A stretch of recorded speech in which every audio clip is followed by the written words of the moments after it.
नमस्कार, आप देख रहे हैं न्यूज 18 का डिजिटल प्लेटफॉर्म और मैं हूं आपके साथ सृष्टि शेखर।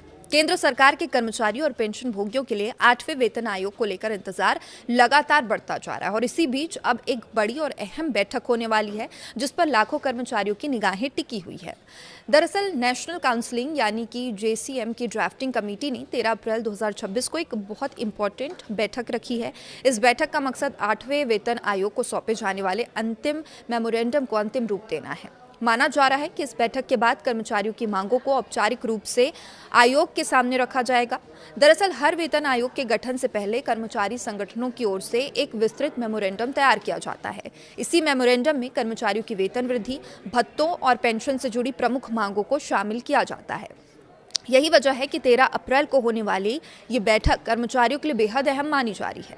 जानकारी के मुताबिक ड्राफ्टिंग कमेटी इस समय अलग अलग कर्मचारी संघों और पेंशन भोगी संगठनों से मिले सुझावों को एक साथ इकट्ठा कर रही है। इन सभी सुझावों के आधार पर एक साझा मेमोरेंडम तैयार किया जा रहा है ताकि कर्मचारियों की जो प्रमुख मांग है उनको संगठित तरीके से 8वें वेतन आयोग के सामने रखा जा सके।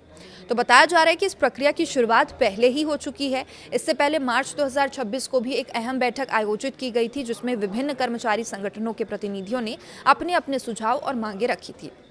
उस बैठक में इन मांगों पर विस्तार से चर्चा हुई और अब 13 अप्रैल को होने वाली बैठक में इन्हीं बिंदुओं को अंतिम रूप देने की तैयारी की जा रही है।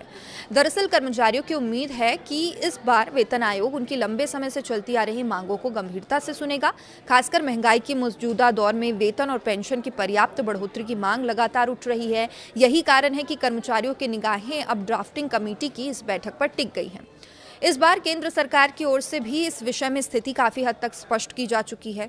सरकार ने संसद में भी ये साफ कर दिया था कि 8वें केंद्रीय वेतन आयोग के गठन की अधिसूचना जारी की जा चुकी है। सरकार ने 3 नवंबर 2025 के प्रस्ताव के मुताबिक आयोग को अपनी विस्तृत सिफारिशें तैयार करने के लिए करीब 18 महीने का समय भी दिया था। तो देखिए, इसका मतलब ये साफ था कि आयोग आने वाले महीनों में विभिन्न पहलुओं पर अध्ययन करेगा, कर्मचारियों और सरकार दोनों पक्षों से सुझाव लेगा और उसके बाद अपनी सिफारिशें तैयार करेगा।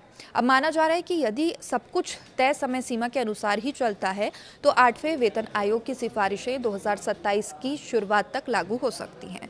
हालांकि अब इस पूरी प्रक्रिया के बीच सबसे ज्यादा चर्चा जिस मुद्दे को लेकर हो रही है वो है फिटमेंट फैक्टर। अब फिटमेंट फैक्टर ही वो प्रमुख आधार होता है जिसके जरिए कर्मचारियों की बेसिक सैलरी में बढ़ोतरी तय की जाती है और इसलिए कर्मचारियों की सबसे बड़ी उम्मीद इसी पर टिकी हुई है। मौजूदा समय की बात करें तो कर्मचारी संगठनों की मांग है कि फिटमेंट फैक्टर को बढ़ाकर कम से कम 3.25 या उससे अधिक किया जाए। कर्मचारियों का कहना है कि पिछले कुछ वर्षों में महंगाई लगातार बढ़ी है, जीवन यापन की लागत भी काफ़ी बढ़ गई है और ऐसे में अगर फिटमेंट फैक्टर में पर्याप्त वृद्धि नहीं होती तो कर्मचारियों को वास्तविक राहत नहीं मिल पाती। यदि कर्मचारी की ये मांग स्वीकार कर ली जाती है तो इसका सीधा असर न्यूनतम वेतन और पेंशन पर देखने को मिलेगा। विशेषज्ञों का मानना है कि फिटमेंट फैक्टर में बढ़ोतरी होने की स्थिति में केंद्रीय कर्मचारी की सैलरी में बड़ा इजाफा हो सकता है और इसके साथ ही पेंशन भोगियों को भी इसका लाभ मिल सकता है।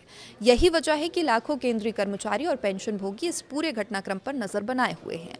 फिलहाल सबकी निगाहें 13 अप्रैल को होने वाली ड्राफ्टिंग कमेटी की बैठक पर टिकी हुई है और जहां कर्मचारियों की मांगों को अंतिम रूप दिया जाएगा।